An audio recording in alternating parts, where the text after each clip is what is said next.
Oi pessoal, eu me chamo Misael Bescou, sou licenciado em História pela URGS e antes de tudo quero agradecer a Anitta e ao Cadu pelo convite de participar aqui no Historiais. Eu vou falar um pouco sobre como os filmes da saga Harry Potter podem se relacionar com a história,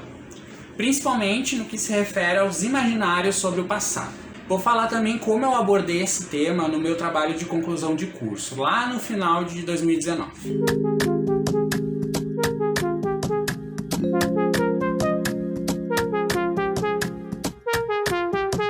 No meu TCC, eu discuti os usos do passado e os imaginários sobre nazifascismo e autoritarismo em 4 filmes de Harry Potter: Câmara Secreta, Ordem da Fênix e Relíquias da Morte, partes 1 e 2. Eu abordei a construção de imaginários relacionados ao fenômeno nazifascista e ao autoritarismo na Europa entre as décadas de 30 e 40 do século XX, a partir de 3 eixos: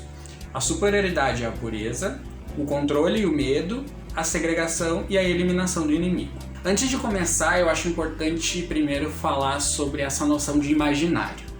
Grosso modo, imaginário pode ser entendido como o conjunto de imagens, visuais, mentais ou verbais, sobre uma determinada coisa ou acontecimento que ficam guardadas no inconsciente coletivo de uma sociedade. O imaginário, que aqui no nosso caso se refere a acontecimentos do passado, ele gera significados sobre esses eventos nas pessoas e modos de agir práticos na sociedade, atuando também na construção de representações e símbolos. Alguns autores, acho importante citar, que me guiaram na pesquisa relacionada ao imaginário foram Jacques Le Goff, Cornelius Castoriadis e Roger Chartier, e os brasileiros José da Assunção Barros, Márcia Janete Spig e Sandra Pesavento, só para citar alguns. Bom, a ideia geral do meu trabalho foi demonstrar como certos aspectos do imaginário social construído no mundo bruxo de Harry Potter podem ser relacionados ao nosso mundo, o mundo trouxa,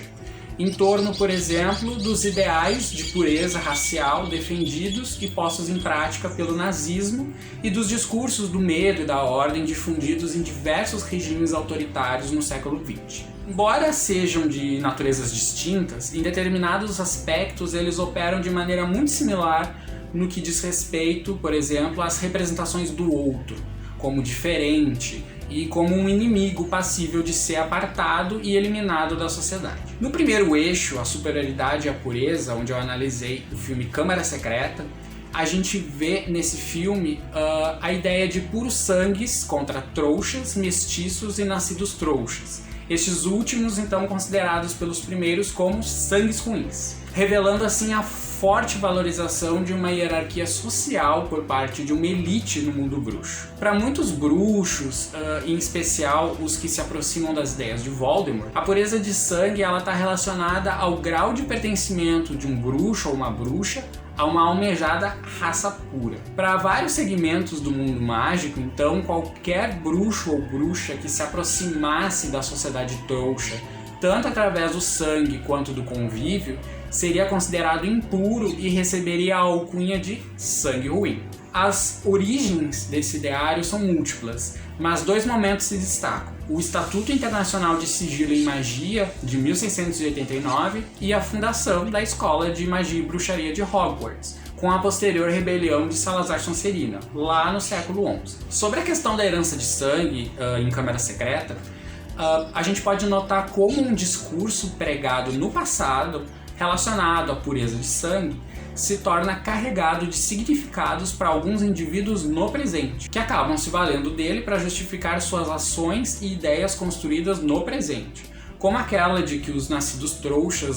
são inferiores e devem ser apartados da sociedade bruxa, por exemplo. Porque de fato não há nenhum outro elemento na narrativa que considere essa inferioridade senão o levantado a partir de um imaginário social construído historicamente. A ideia da pureza bruxa, apropriada e ressignificada por Voldemort e os seus seguidores, ela não nasce com eles, pois já havia surgido de maneiras distintas em diversos contextos históricos no mundo mágico, de acordo com as relações entre bruxos e trouxas vigentes em cada um deles. Já no paralelo nazi-fascista, o antissemitismo e o arianismo nazistas desenvolveram um imaginário social em torno de um fenótipo ideal nórdico, de uma ancestralidade germânica pura, comum, e da ideia de que a nação e o povo alemães não poderiam ser contaminados por outros povos e etnias considerados inferiores. A ideia da pureza racial ela foi empreendida pelos nazistas nas décadas de 30 e 40,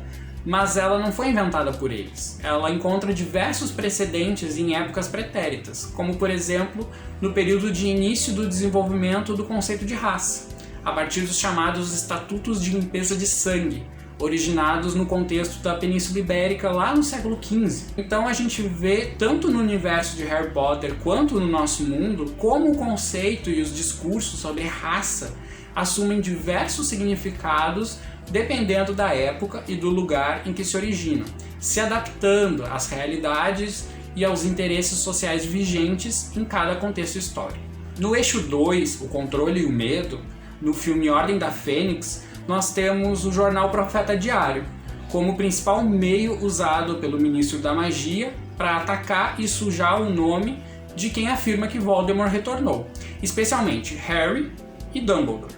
pois ele teme uma conspiração por parte do diretor de Hogwarts. Nós vemos em Cornélio Fudge uma paranoia alimentada pelo medo de uma denunciada, porém infundada, revolução liderada por Dumbledore, o que se torna um fator mobilizador de medidas autoritárias pelo governo bruxo, sobretudo no âmbito escolar. Esse medo começa a criar um imaginário de combate a uma ameaça que de fato não existe. Assim se dá a produção de um falso inimigo a ser combatido. Com Dolores Umbridge, por exemplo, nós vemos a personificação da intervenção do Ministério em Hogwarts e na educação dos bruxos como um todo, como uma primeira forma de controle ideológico por parte do governo bruxo. Além disso, Umbridge ela se utiliza do castigo e da tortura através de feitiços, poções e artefatos enfeitiçados como uma forma de punir os alunos que desafiam a sua autoridade. Ela passa também a ter poderes para vigiar e ditar regras de comportamento aos alunos,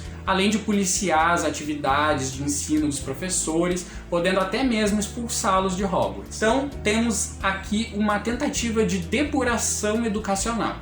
uma forma de censurar e eliminar quaisquer práticas consideradas subversivas ou que não sejam classificadas como eficazes pelo Ministério da Magia. No paralelo dos regimes autoritários, nós sabemos como estes procuram quase sempre instaurar um controle ideológico e restabelecer ditos padrões de comportamento, encontrando no ensino uma maneira bastante útil de fazer isso, principalmente através das chamadas reformas educacionais. Um exemplo é o caso da depuração do ensino promovida pelo franquismo, lá na Espanha, mesmo antes do fim da Guerra Civil Espanhola, no final da década de 30. Através das instituições tradicionais, da escola e sobretudo da igreja, o franquismo ele passou a exercer um controle permanente sobre a formação intelectual, cultural, social e política do povo espanhol. No filme Ordem da Fênix, a gente, pelo menos no campo educacional, pode encarar o intervencionismo do governo e as reformas no ensino encabeçadas por Umbridge como um movimento reacionário que pretendia impedir o exercício do livre pensar e legitimar a disciplina, a obediência e a ordem como os objetivos primazes da escola. No segundo eixo, a segregação e eliminação do inimigo, em Relíquias da Morte, partes 1 e 2, nós temos o Ministério da Magia sob o controle de Voldemort, como uma máquina repressora dos inimigos do novo regime, um órgão burocrático de registro, perseguição e eliminação de bruxos e bruxas nascidos trouxas. A Comissão de Registro dos Nascidos Trouxas, por exemplo, passa a identificar todos esses bruxos, forçando eles a se registrar, já que estes eram acusados de roubar magia dos chamados bruxos de verdade, de acordo com a ideologia puro sangue. Então, o discurso da pureza racial bruxa nesse filme se torna oficialmente uma política de Estado. Há tribunais de exceção, levantamento genealógico em busca de algo que comprovasse a impureza de sangue, confisco de varinhas, que representam um método de expurgo, aprisionamento em Azkaban e até a eliminação dos nascidos trouxas. No paralelo com a Alemanha na década de 30, lá havia também um imaginário do expurgo, criado pelos nazistas em torno dos judeus e em prol da limpeza étnica do Reich. Havia uma análise da ancestralidade da população alemã, de modo a se garantir a chamada pureza de sangue. A segregação era então o primeiro passo em direção à eliminação do inimigo, ao se marcar os opositores internos, apartando eles e abolindo seus direitos de cidadania. Em Relíquias da Morte, nós vemos um projeto de reeducação em Hogwarts também. A Miko e a Leto Carroll, eles lecionam as matérias de Artes das Trevas, que substituiu a Defesa contra as Artes das Trevas, e Estudos dos Trouxas. Esta última então é reformulada com o objetivo de ensinar como os trouxas são bestas humanas e merecem ser odiados e suplantados pelos bruxos. Já lá na Alemanha nazista, os alunos das escolas básicas eles também deveriam realizar estudos raciais, e departamentos de estudos raciais eles foram estabelecidos em várias universidades alemãs. Enfim, a gente poderia ficar horas falando sobre os diversos paralelos e conexões entre o mundo de Harry Potter e os eventos históricos relacionados ao nazifascismo e ao autoritarismo de Estado. O importante é que agora a gente pode tirar algumas conclusões e fazer algumas reflexões. Primeiro, como essa narrativa fantástica ela permite a gente problematizar o imaginário constituído sobre a superioridade, a pureza, o controle, o medo e a segregação em uma sociedade autoritária. Segundo, como os dilemas sociais e políticos apresentados no mundo bruxo de Harry Potter eles podem nos ajudar, enquanto historiadores e historiadoras, a ler e interpretar os nossos próprios dilemas aqui no nosso mundo, no mundo trouxa. Terceiro, como a escrita da história realizada por historiadores e historiadoras profissionais, ele pode e deve atuar sobre as demandas do presente, no que diz respeito à sua dimensão ética e política. A gente sabe que temas sensíveis como o nazismo e o holocausto, eles estão presentes no imaginário coletivo das pessoas e eles mexem com diversas emoções, medos, angústias e estranhamentos sobre esse passado tão recente e tão revisitado pela história. Por isso, e pelo fato de haver um reconhecimento imediato pelo público de algumas representações do autoritarismo em Harry Potter, é que esses filmes da franquia podem ser a porta de entrada para debates promissores em torno das diversas formas de resistência à opressão e da defesa dos direitos humanos, da diversidade, da democracia, além de mobilizar a ação por uma postura antifascista e antirracista em todas as nossas áreas de atuação. Trabalhar com as representações contemporâneas sobre o passado nazifascista e autoritário permite a gente problematizar esses passados imaginados e discutir como que eles ainda estão presentes hoje nos discursos sobre o outro, sobre a diferença, sobre a superioridade em relação à diferença e sobre a segregação de quem é considerado inferior por ser diferente.